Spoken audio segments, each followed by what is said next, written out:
Yes. Ask the Podcast Coach for October 30th, 2021. Let's get ready to podcast. There it is. It's that music. That means it's Saturday morning.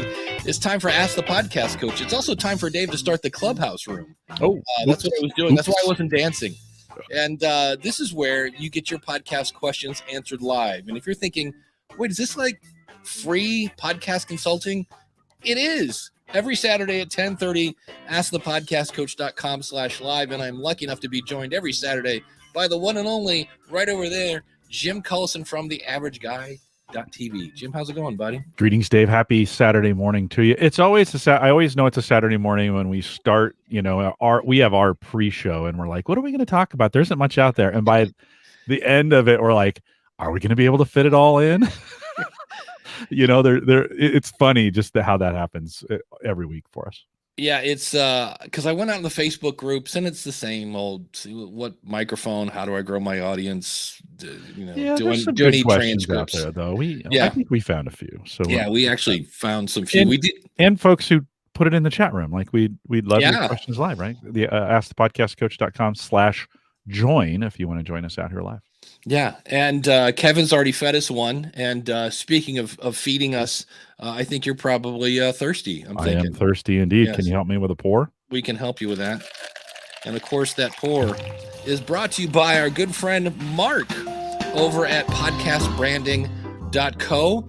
If you need a piece of artwork, if you need a logo, if you need a lead magnet, if you need a full-blown website, you got to go check out podcastbranding.co. Mark is not only an award-winning graphic artist, but hey, he's a podcaster as well. And if you go branding, what is branding? Is that cow thing? No, that's not the cow thing.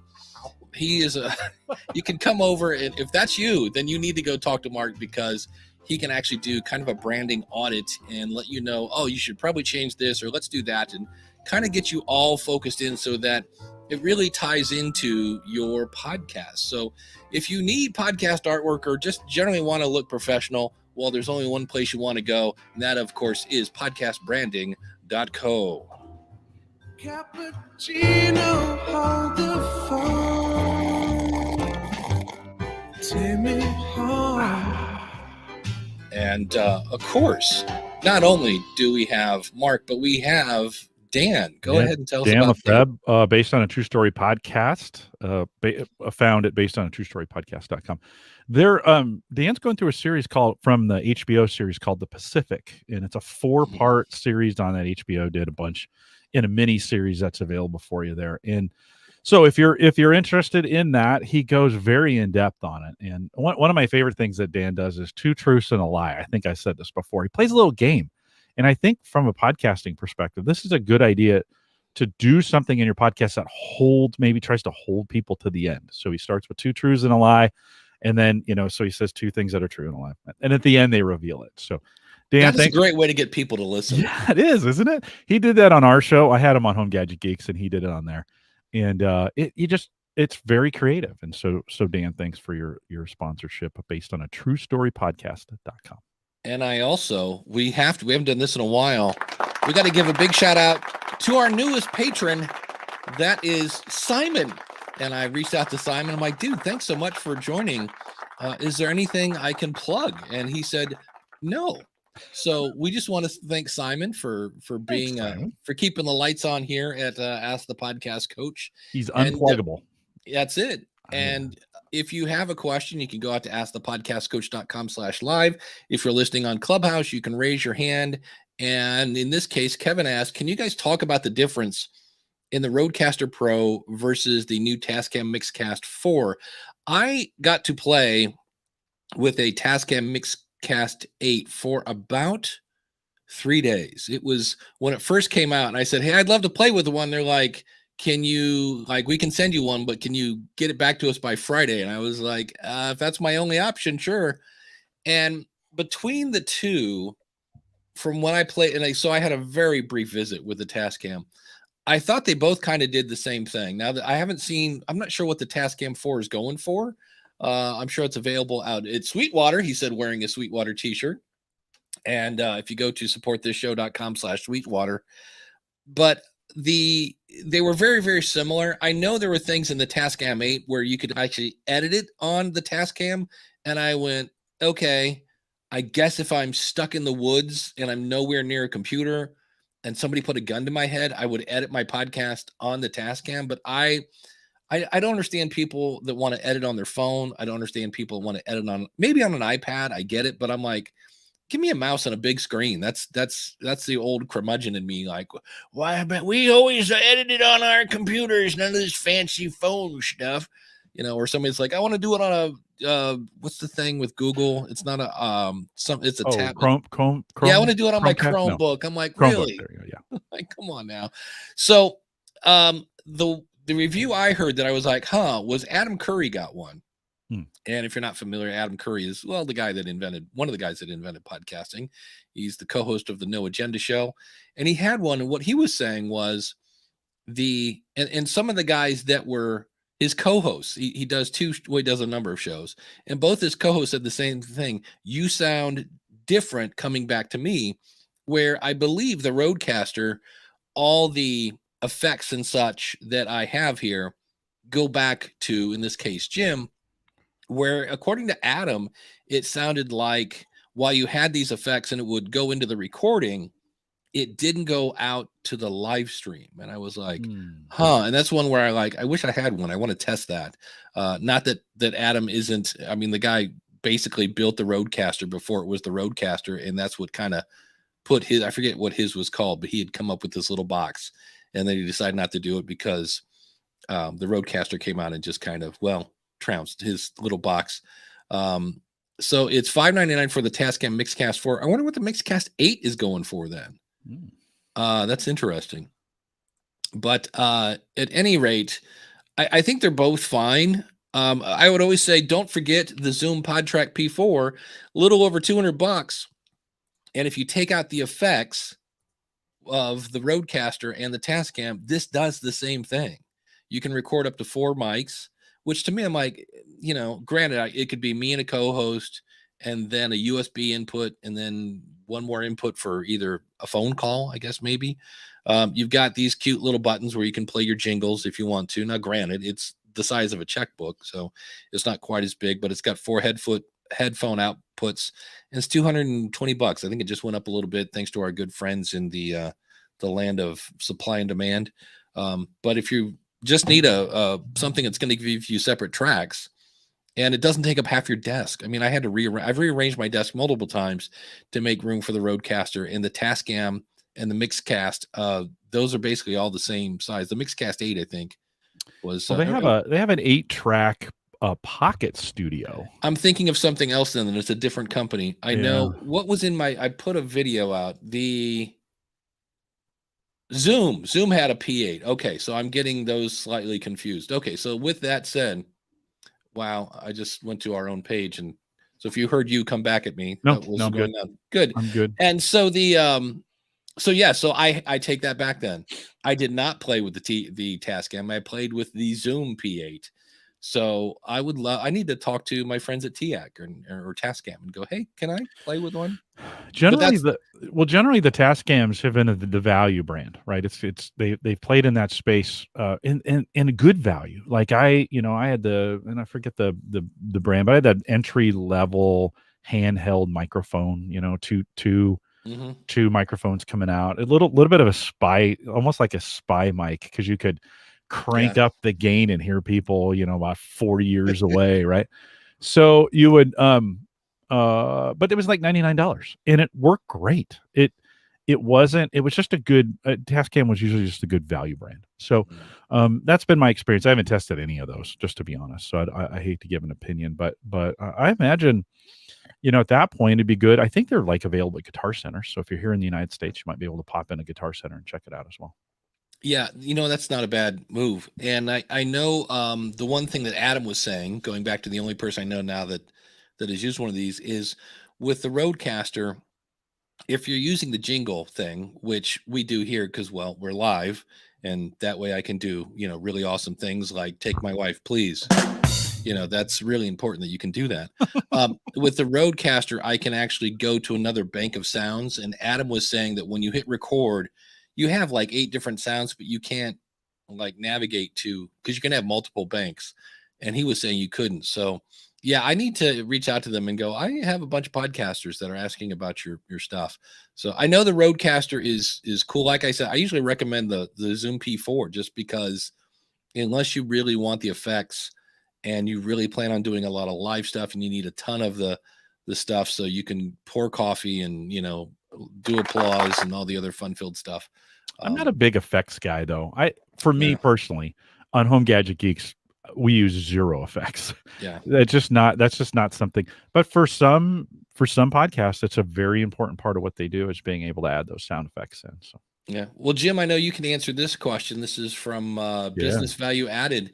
Any strategies on what kind of equipment to ship to podcasts to get better quality without breaking the bank? Basically, a loan strategy. yeah, we did this at Gallup for a lot of years. We quit doing it just because in this area and we did it a few years before COVID hit. So it's not like COVID stopped us. It would have stopped us dead in our tracks at that point. But in the early days, people just didn't have the equipment. It's getting better. Like people are buying good equipment. I like, Plantronics makes some pretty good headsets that are in that $75 to $100 range. And those actually work out pretty well. They put them up, they're light, you can throw them in a box. They seem to survive a little bit better.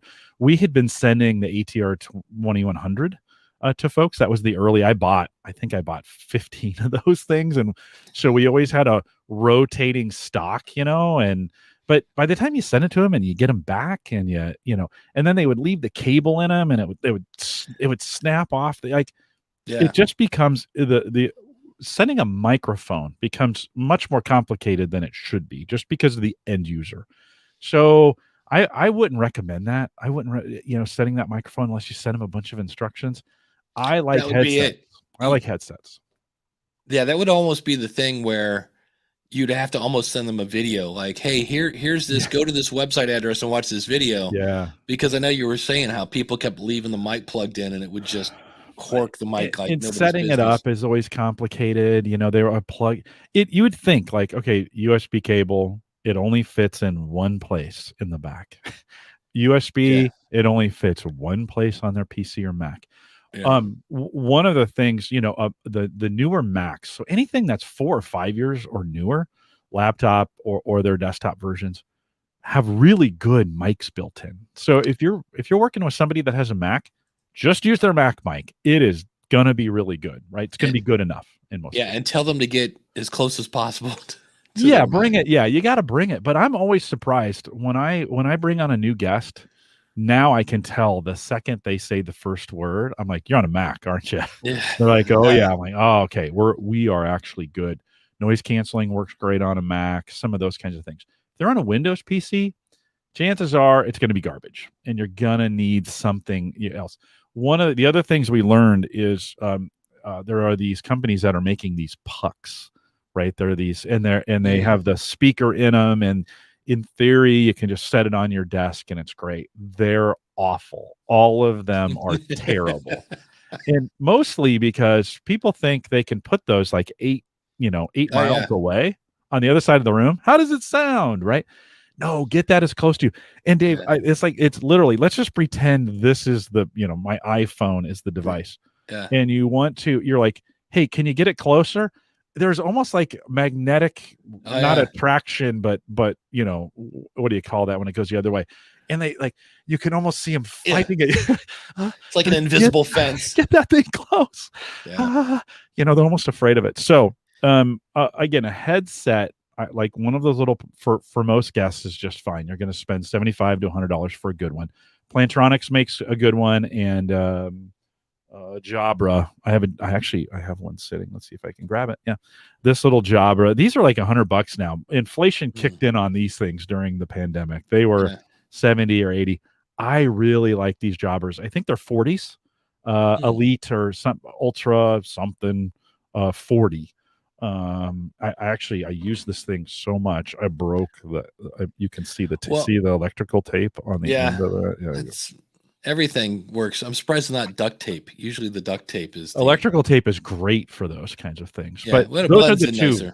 Those are the two I recommend. Is a Jabra 40 and anything Plantronics is pretty good. The weird thing you might run into, although I'm kind of like, really, is if somebody goes, oh, I don't want to use another headset because of COVID.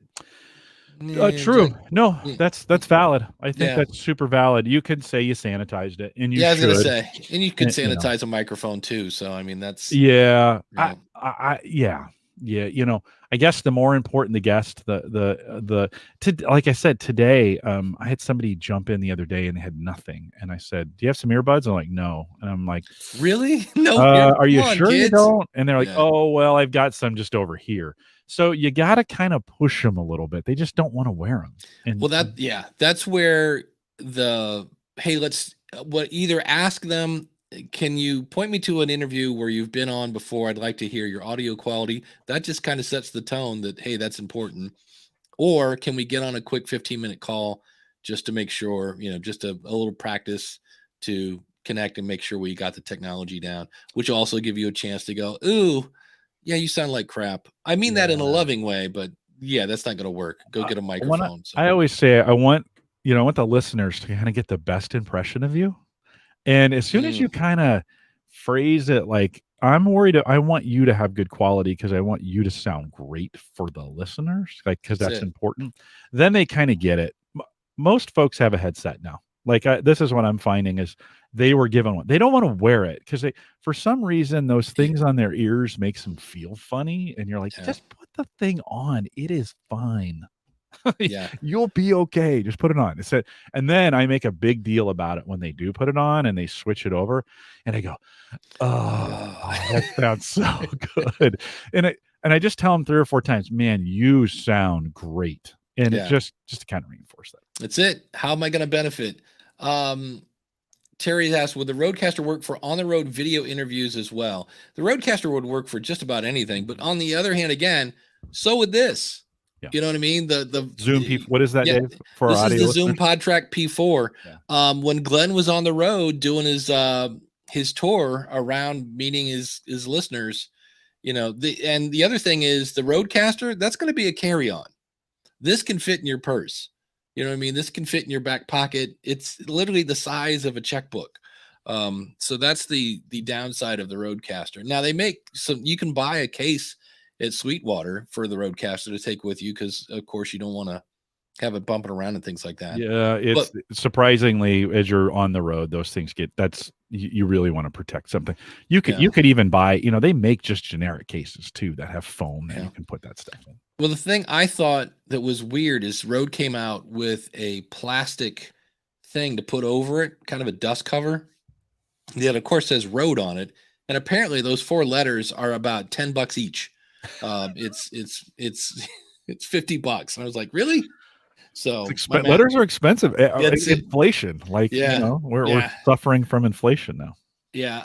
Uncle Marv has a great point. Females may hate headsets a little more, especially if it's video. Oh, that's not going to go over well.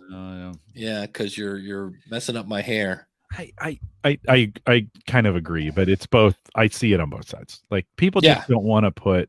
They don't, or they'll come on with these big gigantic cans, the can headphones, and it's got it's always the Bose that's got the microphone here, and those aren't great. Like you would think they're gonna be good, but it's good for phone calls. I mean, Bose, the Bose, like the Quiet Comforts, they're optimized for phone calls and they have noise canceling in them.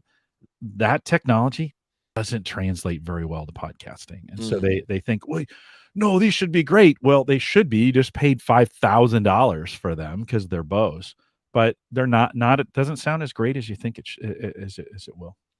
Yeah, Gary in the chat room says, I'm a stickler for getting guests to wear earbuds. Echo cancellation doesn't always work well unless there are headphones, but then there are some guests who just don't pay attention. Yeah, agree.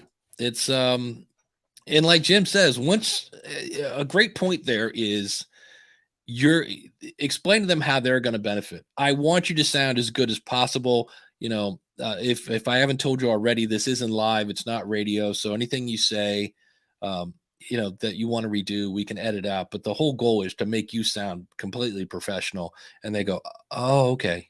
Yeah. So when you explain, do that with anything. You know what I mean? If you're, I remember my ex-wife once explained that if I ran the vacuum cleaner occasionally, we might have a little more fun. And I was like, okay, vacuuming it is. Let's go. So, that's one of those Carrot, things. stick. Let's Exactly. just carrot, stick. Craig says he uses a Rodcaster Pro. He says, but I add all the sound effects in post when I'm editing. What I do with the Rodcaster is right now I'm recording separate tracks. And if I have it enough time on my schedule, I will go in and bring in the extra. Because my whole thing is, I mean, I might do something. And when you hit a sound effect, like I kind of have these lined up to where they're about the same sound, but I'm going to purposely make this too loud, and you're like, oh, crap. And that's at the 20-minute mark.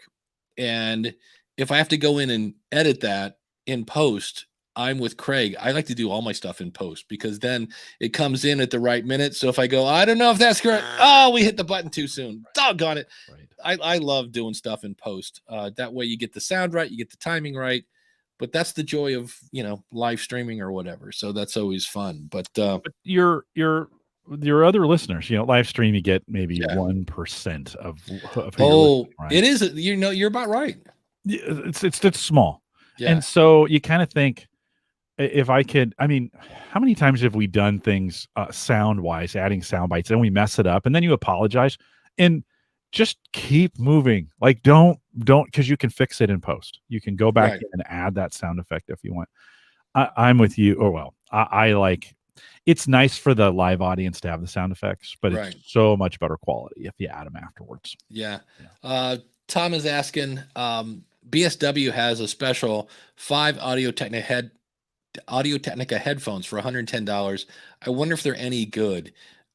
They're probably good enough. I remember for a while you could buy a Samson Q2U with a pair of headphones for $69. And I was like, those headphones have to be crap.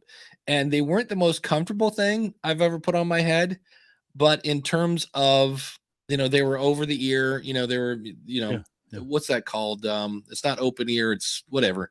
But they sat on people's heads and they could hear themselves and it was fine. I wouldn't want to wear a pair for, 8 hours a day, but they were fine and they didn't sound horrible. For me, I just remember thinking these aren't the most comfortable things I've ever put on my head, but they worked. And I was recording a panel of people and I needed a bunch of headphones. And I was like, well, I'm going to buy the microphones and get the headphones. I still have a pair around here somewhere, but they work. It's okay. So keep that in mind. Sarah's trying to get my attention for some reason. So I'm going to mute for a moment. We can do that. Here is something that I thought I would share. I got this clarified, and this is from my buddy Rob Walsh. I had mentioned about Apple downloads. If you haven't heard this, they have a deal where he says, just a clarification on Apple on how auto downloads work. This is in the Apple Podcast app. And he says it's if you haven't listened to 5 episodes, and I had said, or 15 days of not listening to a show. So if you've followed them or whatever, and he says, no, it's 5 episodes and 15 days of not listening to stop the auto download.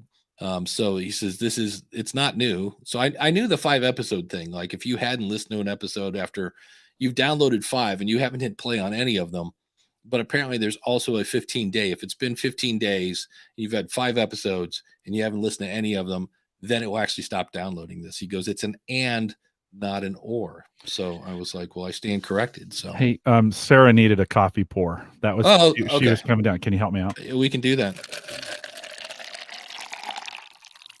There we go. And of course, that coffee pour is brought to you by Dan. Actually, it's brought to you by Simon, our latest patron. If are you hogging the coffee? Is that what you're doing, Jim? Well, I brew it and then I just bring the whole thing down here. She usually sharks a cup before I come down. Yes. But she was a little busy this morning, so she came down, snuck down in the front of the lighting, like, with the coffee mug. Can I have some coffee? So there you go. And so so thank you to Simon for being our latest patron. I deeply appreciated that. It's boy, if you want to, we're going to talk probably a little later about hobby podcast versus, I don't know what the opposite, I guess a pro podcaster, But boy, if you wanna really kind of, I don't know, kill your attitude. Nah, that's too strong a word. But anyway, I looked at how much time, because I'm doing a thing now where I'm timing how long how long it takes to do an episode. And so right now, I mean, I started at 9:30 this morning, probably actually sooner than that. So I've already got, an hour and a half almost into this. And so when you do that and divide it by the amount of money you get from Patreon, you go, wow, I could make more money working at KFC. Nichols. Yes. So thanks to Simon. Stefan says Amazon sold me the Q2U pack, but the box was different and didn't contain headphones. Yeah, they had a thing for a while where they gave you a really cheap mic stand. You're like, oh, hey, thanks. It's a bigger mic stand that I'll now throw away because it's cheap. It'll now break. Like all of a sudden, the one of the legs will just go for no reason, just the weight of the microphone. Yeah. Goes, and then it goes crashing over. Yeah, the worst stand ever is the one that comes with the Audio-Technica ATR 2100X. Oh yeah. It's just like, what? It's like, it might as well be cardboard. It's so bad. I was like, and that's why I always, I move my microphone, but I have basically it's a drum. It's a stand for a bass drum. And the thing I love about it, it's on a boom. So you don't have to hunch over a table to talk. And it's also a weapon. It's not going to tip over, which is great if you have, if you're using an RE320 or something. I mean, the nice thing about the Q2U, the Audio-Technica, all those, they don't weigh very much. But if you start throwing on a Shure SM7B or something like that, it's got a little, or the Rode Pod mic, that thing weighs like 10 pounds. It's this little baby mic and it weighs a ton. So that's where having that kind of sturdier desktop mic stand can be handy. But that again goes back to, if I'm traveling with this, the nice thing about it, those break down. You can unscrew the base and unscrew this and that whole 9 yards. So, and can you guys hear that? Probably not like it was off in the distance. Okay. Amazon here in the US has those Jabra Evolve 40s. The ones I like, Evolve is the right model number. So Jabra Evolve 40, their refurbs are 90. And they're just a really solid, again, that's the one that's kind of behind me in the camera here. I've been using those for 2.5, 3 years, and I use them daily. I use them. One of the great things about that headset is it's got both the plug-in and then it plugs in. So you got a TRRS connection into a little puck that's got the volume and the mute on it. And then that is a USB connection. And so you can use it for both your computer if you want to use it that way. And then sometimes, let's see if I've got this hanging around. It's somewhere on my desk. Here it is.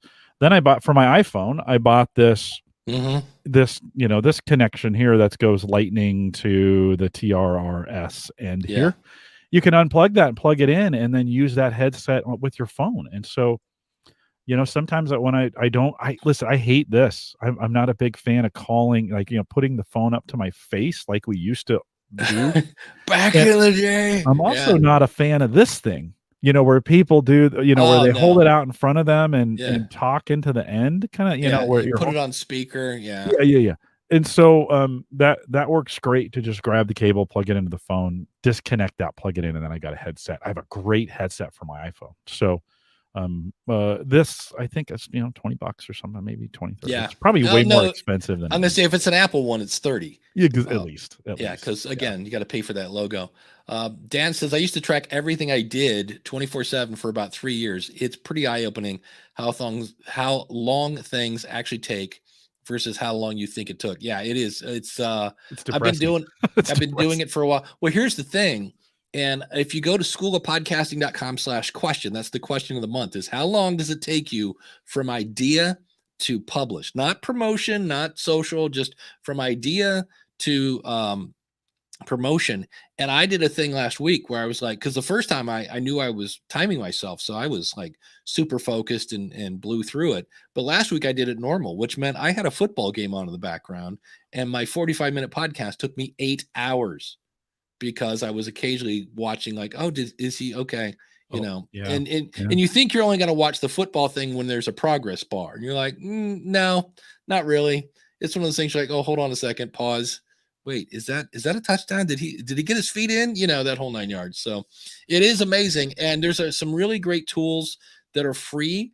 The one I almost started using all the time, in fact, I am using it right now, is Toggle, where again, E's are evil, TOGGL, and they have a free tool. And then I'm using A Tracker. The thing I like about A Tracker at atracker.com, .pro, at least is where their app is. And what I like about A Trackers, there's constantly when you get home or you've gone on to the next thing and it's dawned on you that, oh crap, I forgot to start the timer on this. And you can say, all right, add history and go back to the last thing I did and start the timer there. Yeah, Dan says Toggle's what I used for years. It can be really, what I did was I set up clients as podcasting, health. I put one as survival, which was like housework and, things like that. So it can be really handy. And I saw a question I don't want to miss. Before we jump to that and you're looking for the cap, have you seen those where they have a cube? It's like yes. Right. And you can assign, and then you just flip that. You just flip the cube and it automatically keeps track of the time for you. That's another way to do that. I still use Rescue Time. Rescue Time, kind of, you go in and say, when I'm using Hindenburg, it's podcasting related. When I use Netflix, it's not, and it kind of is accurate, but you have to do a little bit of a setup there. But yeah, everybody's chiming in here. Let's see. I use Toggle, but I always forgot to turn it off. Yeah. I like it. They have a desktop version where it'll say, hey, I see you're working. What are you working on? Do you want me to track this? And I'm like, oh, that's kind of cool. Is there a one for Toggle tracking? Like I spent an hour tracking myself. Yeah, that's it. Right? The first one I was like, okay, so I spent an hour watching videos on Toggle. Was one. And Gabrielle had one. Oh, here's one. Can I ask, if you're using StreamYard, do you have well, first of all, no, you can't ask. I'm sorry. No, I'm just kidding. If you are using StreamYard, do you have a choice to remove footage from Facebook after your show airs? I think you have to do that on Facebook. I don't know that if you go into StreamYard and delete it, if it will delete it from wherever it was. But yeah, you can go to, because I did that one week. I put it in the School of Podcasting membership site, but I also put it on my Facebook group. And I was like, oh, wait a minute. I go, if I leave that there, then, the awesome supporters are going to go, hey, how come those guys are getting it for free? So I took it off my Facebook site. Have you ever had an awesome supporter actually do that? Okay. No, just to be clear. Yeah. Because I used to stream to Twitch, and I don't think anybody would notice that the whole show was over there if I did that, because I think we had 2 people, and it's just one of those cases where I jumped over onto Twitch because I was like, man, because I heard rumors that like, hey, podcasting is going to start blowing up on Twitch, and I'm like, if it is, it wasn't when I was there. Not yet. And I was just like, a lot of gamers going, who is this old white dude talking about microphones? And why isn't he in the corner with some kind of game behind him? Yeah, that's it. Yeah. Exactly. So yeah, that was something that I was like, but we did mention Simon being our new awesome supporter. We probably should talk about our other awesome support. I can't believe it's 5 after 11 already. I was like, are you kidding me? It goes fast. When you have nothing to talk about, apparently it takes the whole show. That's it. And so we want to, as soon as I get my screen sharing to behave, there we go. We want to thank our awesome supporters. And of course, that includes awesome people like James over at the Dog Podcast Network. He's got tons of different episodes all about dogs. If you need a short show, he's got one. If you need a long show, he's got one. If you like dogs, if you like pooches, hounds, my stepchildren used to call my dog the Poonge, and I don't know what that means. But anyway, so if you have a dog and you want to listen to podcasts about dogs, if you don't have a dog and just if maybe you're like me, you used to have a dog, you're thinking about getting a dog, and you just kind of want to hang out in the dog community, go over to dogpodcastnetwork.com and tell James that Dave and Jim sent you. But we always thank our $20 supporters, and that is Glenn the Geek Hebert, who I'm looking forward to. Oh, speaking of that, next week, no show. I'll be flying back from Tampa. I will be in Florida next week at Podfest Origins, and then I'm going to run across the hall to the Florida Blockchain Summit something. It's in the hockey arena. Wow. Talking about crypto and podcasting. Nicely done. Yeah. And then Shane over at tourpreneur.com. If you operate a tour business or you plan on starting one, well, that podcast is for you over at tourpreneur.com. Yeah, you get to sleep in next week, Jim. I appreciate that. I probably won't because I can't. Right. But I literally can't sleep in anymore. Hey, the Tourpreneur, I think if folks were thinking about starting a travel podcast, now would be the right time. Like we're still not traveling that great yet, but this eventually will end. And I just think it's smart to get ahead of these kinds of things. The best time to be in crypto was like 15 years ago, but you might want, it's hot again. You might want to start when I think travel is in the same category there. So yeah, Terry got me right on the name here. The Florida Bitcoin and Blockchain Summit. All right. That sounds original. I knew it was blockchain was in there. Dang, I want to be there. All right, keep going. Well, that's going to be the fun thing. I'm going to walk into a room of guys that are just completely like, I am a meme. Did you know that? I've heard my own voice say, I don't know a thing about crypto on about 7 different podcasts. I've turned into a meme. An audio meme. Call me if you need help. That's it. We also want to thank Ed Sullivan over at soniccupcake.com. If you need an editor, you can check out Ed. He's a great guy. Felix over at the Latin Podcast Awards, where they're dedicated to enhancing the visibility of Latinx podcasts around the world since 2017. Just find them at latinpodcastawards.com. Max Trescott up in the air at aviationnewstalk.com. So if you're a pilot, you'll enjoy that. KJST Media, which is an LGBTQ plus founded company focused on helping all levels of podcasters to grow their podcasts. Regardless of what you're looking for, Caden is there to help you at kjstmedia.com. Greg over at Debt Shepherd, where he is teaching financial wellness. So if you're trying to get your finances in order as the year starts to wind down, we start thinking about 2022, go see Greg over at debtshepherd.com. The Indie Drop-In Network, if you got a true crime or a comedy or a scary time, especially right now, scary's in. I mean, scary's the new 40, or it's the new black, or whatever you want to say. Send him a couple episodes and he'll put it in front of his audience at indiedropin.com.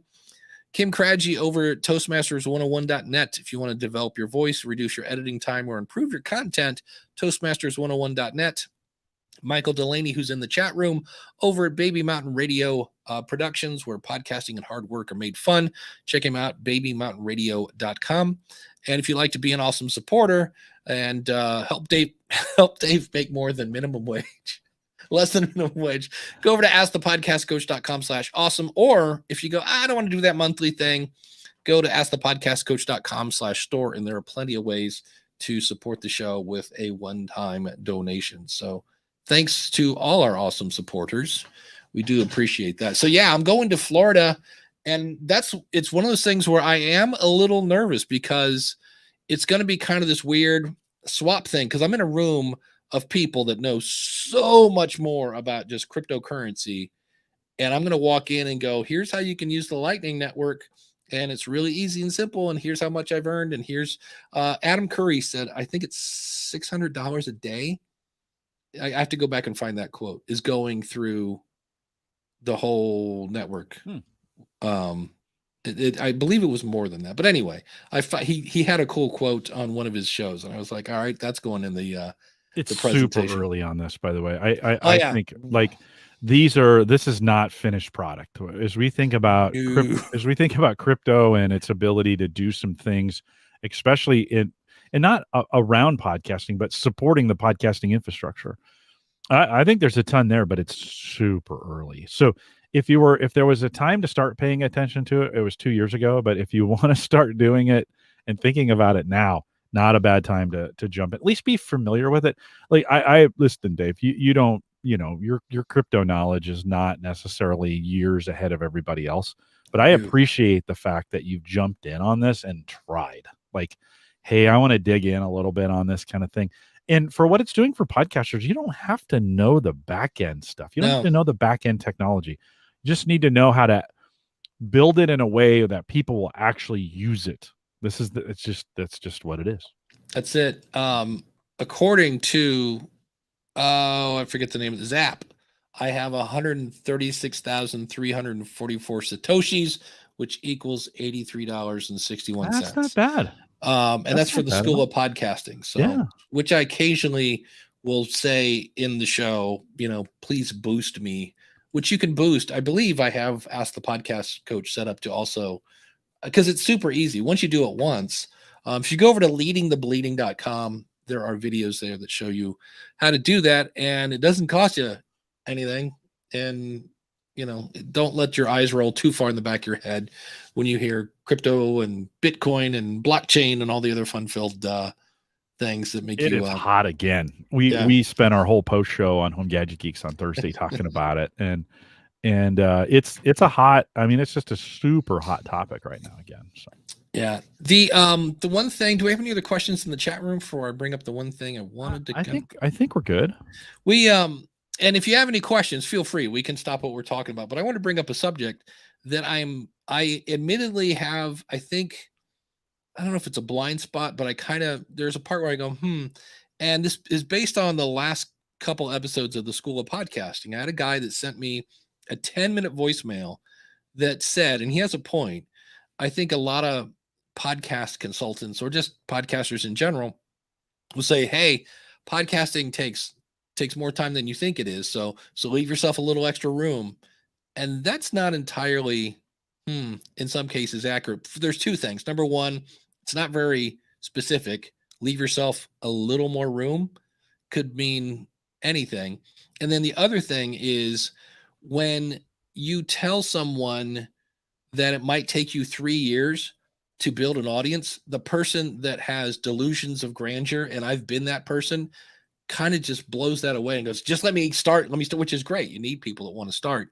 But I think there are two things. I don't think we're being maybe as specific as we need to be. And I also think the listener sometimes kind of ignores the bad news that might come along. And so this guy was saying, and in the last episode, he was saying how he'd done all these things and ended up, he was kind of bummed because he considers himself a hobby podcaster. Because I didn't mean to throw him under the bus, but he was mentioning all these mistakes he had made. And I was like, yeah, one way to avoid those mistakes, join the School of Podcasting.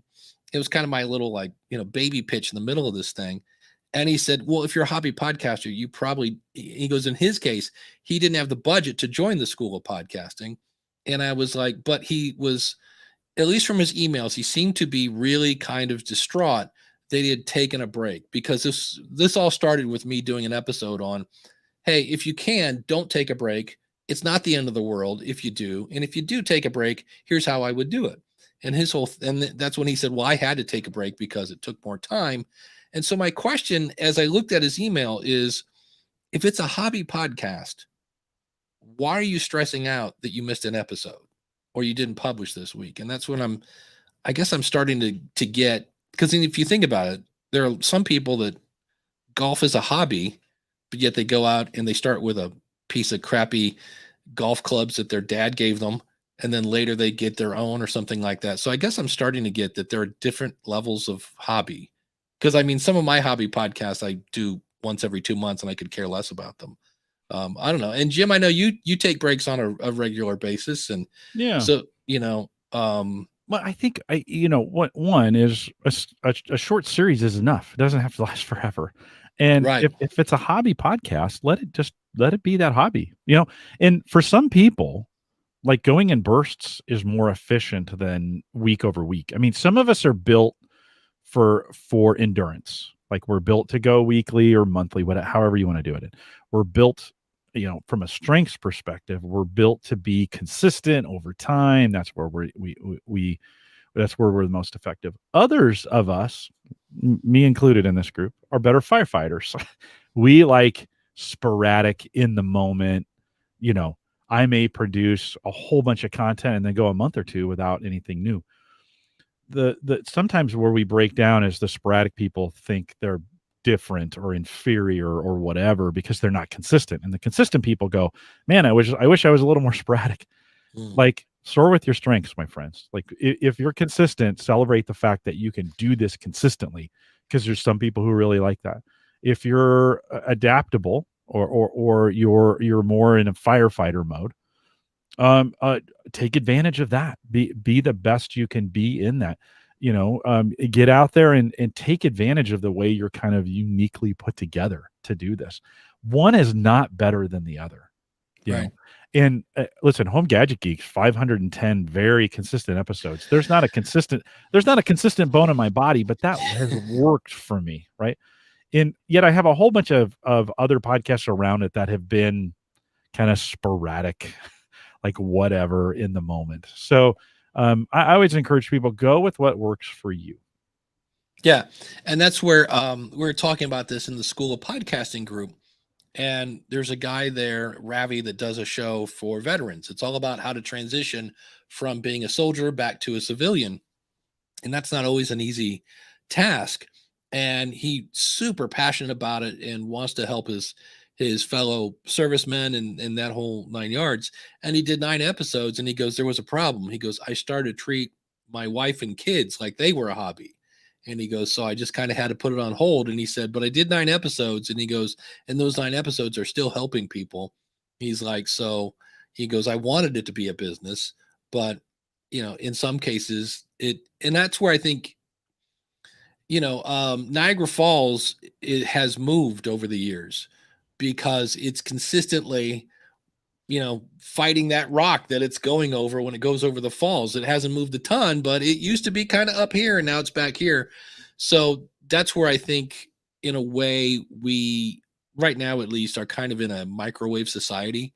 We want to flip that switch and have it start right now. And I mean, the first 3 years of the School of Podcasting were brutal, and I could have easily said, but I loved it. I was having fun.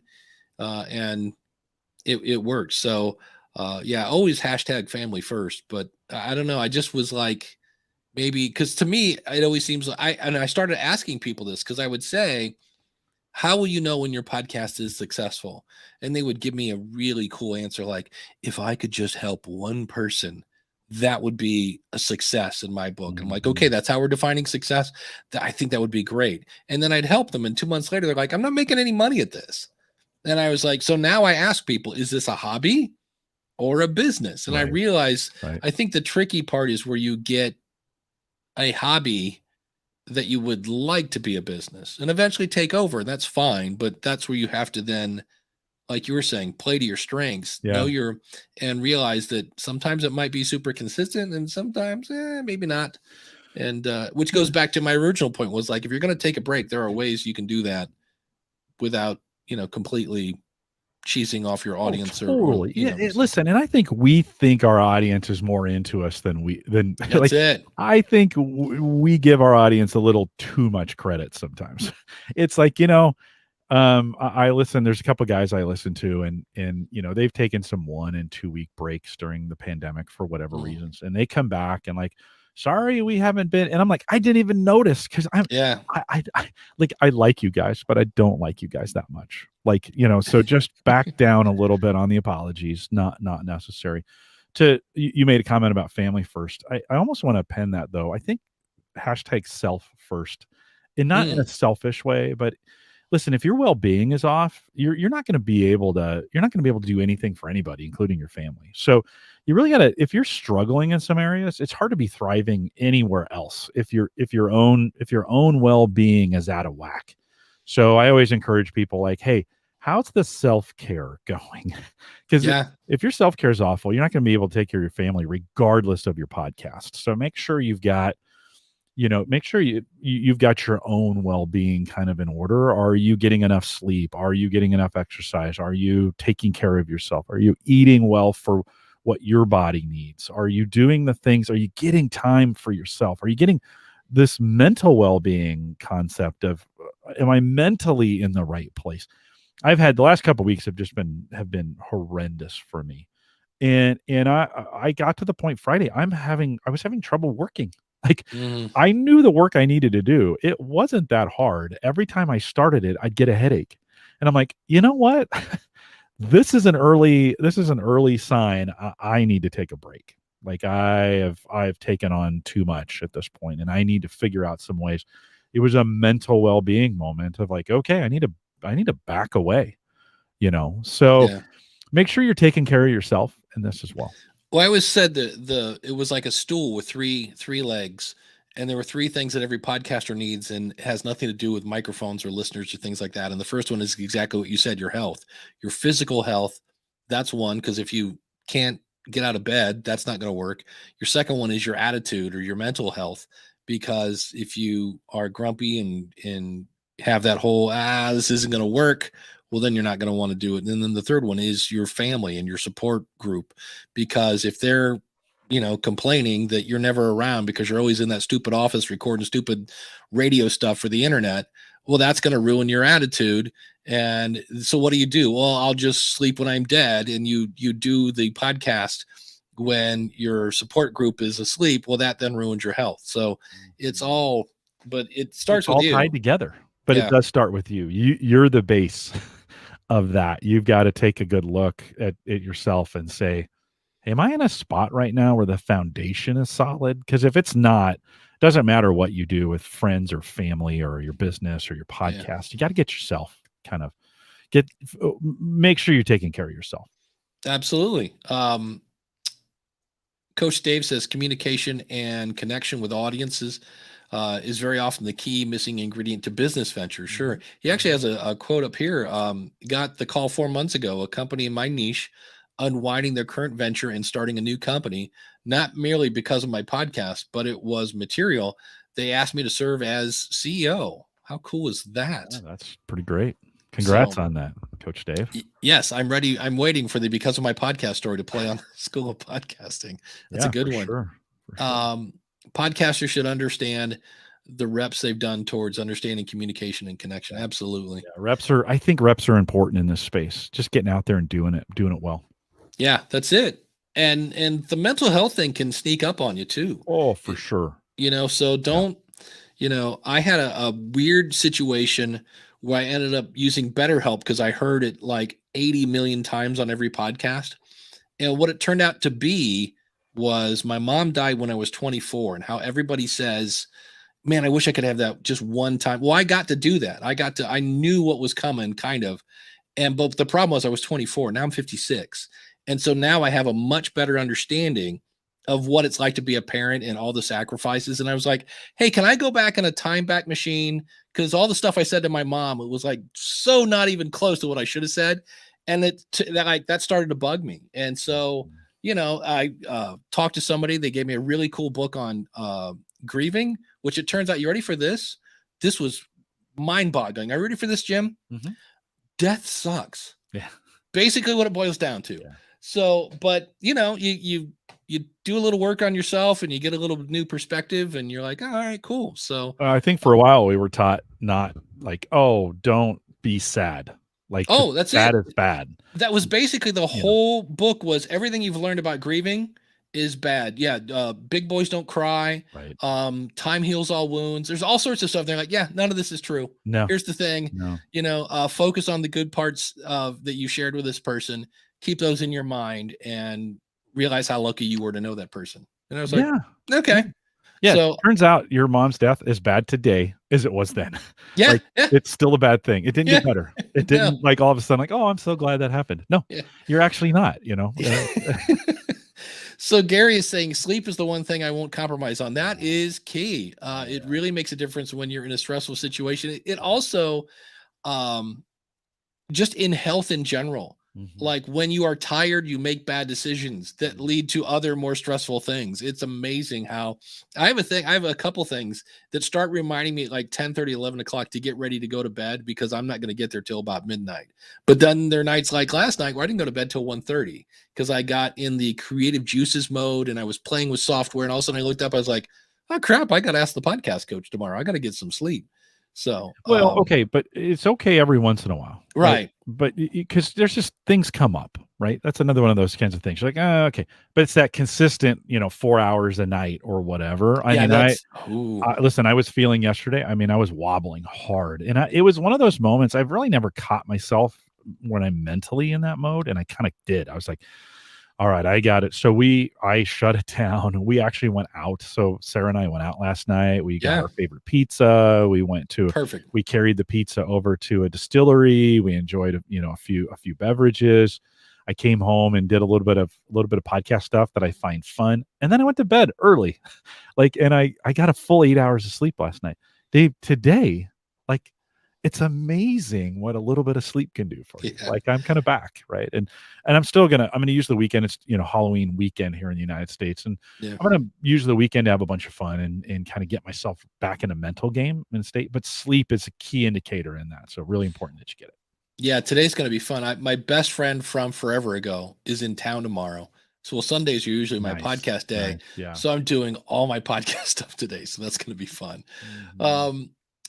Jackin' Around Show says we release on Wednesdays for consistency. Is it better to release an hour plus episode every other week, or a 30 to 45 minute part one followed by part two? Okay. It depends. Yeah, right? I'm going to Depends say on your audience and how they're using it. It also, this is where consistency, if you've been doing it one way for, let's say, 2 years, and then you start switching, you're gonna drop some people because they've gotten used to that consistency. Don't flop it around. We talked about this with Mike Rowe. He was a 7-minute podcast, and then it went to 15, and I'm like, oh, okay, that's fine. Then all of a sudden it was like 4 hours, and you're like, Mike, you jumped the shark on this one. No, I'm not. You were a quick 7-minute that I really enjoyed. When you went to an hour, I wasn't quite as interested. Even if he would have split that up into 2 half-hour shows, it wouldn't have mattered. So get that feel for your audience. What's it going to do? Especially as long as you've been doing it. We've been doing Home Gadget Geeks for 10 years now at an hour and 20 minutes. If I started releasing that in 2 episodes on a weekly basis, my listeners would be like, what the? Yeah. What are you doing? And it depends on your audience. I run Northeast Ohio Podcasters Meetup, and I think it's called the Rocket Show, or the Rocket Podcast, or one of the members does a show all about rocketry. And first they split into 2 shows because there was getting started with little baby rockets, and then there are the whoa, you're doing what? And I've got to get clearance from the tower to let this thing off kind of stuff. And they were trying to make their show shorter, and his audience said, look, we're in the basement sanding down the fins while we're doing this. These little baby shows aren't doing it. So it may be a case, or I always use the example of the farming podcast that I was working with, and her first episode was 3 hours, and her audience said, yes, too short, because they're on a tractor for 8 hours. So it kind of depends on who your audience is. You can, but don't get lost in these. You can go into Google Podcasts, you can go into Apple Podcasts, and you can go into, I want to say, Spotify. All those portals for the podcasters, they're back in, and see how far people are listening. But again, when you look at Apple Podcasts and you see that, wow, there's a big drop, remember that's only the people listening on Apple Podcasts. That means, you want to look at all. I wish there was a place where we could get that in one spot, but you can't. But the other thing too is if you have a newsletter, or just at the beginning of the show, go, hey, I'm thinking of doing this. I'm thinking of doing 2 episodes. What do you think? And see if you get any feedback. The thing I hate is you kind of want to tease the next episode, but make sure that part 1 can stand on its own. Because I don't want to listen to 45 minutes and go, and we'll tell you what happened with the blah, blah, blah in next week's episode. I'm going to be like, wait, what? But if they're 2 separate parts, because I remember once I listened to a podcast and they did that. It was and it was billed how you can win millions with the color purple. And you're listening to 45 minutes of really boring podcast. And they're like, and this is how you can make $1 million with the color purple. And we'll answer that in the next episode. And you're like, I just 45 minutes. Yeah, I was not happy. So make sure those can stand on their own and they deliver value on their own. Yeah. But in the same way, if you can, tease the next episode to get them to come back. Well, let me tease the post show, because I've got a Windows 11 warning coming up. So if you're not a Patreon subscriber and you don't get it, maybe you want to be. But if you're listening live, stay around for some post Windows 11 warnings that are coming up. How's that for a teaser? That's a tease. That's awesome. Yeah. And on the School of Podcasting this week, I think I'm going to be talking about being yourself. And by that, I mean letting your personality come through. I found a great quote by Rick Rubin, who is this master record producer guy. And he said, that when they were recording the Beastie Boys' first album, he goes, number one, we thought nobody would ever hear it, and the people that heard it wouldn't like it, and it was going to go nowhere, but they were having fun doing it, and it went on to go like diamond or something like that. It was the first number one hip-hop album and this whole 9 yards. So it's a little bit of a rah, win one for the Gipper, be yourself kind of thing coming up on the school podcasting. I found a couple celebrities that started off way different than how they ended up. And part of it was, well, they were doing this because their manager said, you need to wear a suit, and that whole 9 yards. So Jim, what's coming up on Home Gadget Geeks? We have John Maddox. He's the CEO of Channels, which is a DVR service especially for over the air. So if you can grab HD content now over the air and watch it on your computer. So we spend a bunch of time talking about that. They're a service that does it, and they're really nerdy and gadgety. So if you want to check that out, I'll post it a little bit later, homegadgetgeeks.com. It was my favorite morning crew, nerdy and gadgety. I think they were on 97.5, so every Thursday. What's the nerdy part? So, but I'm dying to hear how you can get HD stuff over the air. Maybe in the post show. Maybe we'll nerd out a little bit in the post show. So, but speaking of the post show, stick around. We'll be right back in about 10 seconds.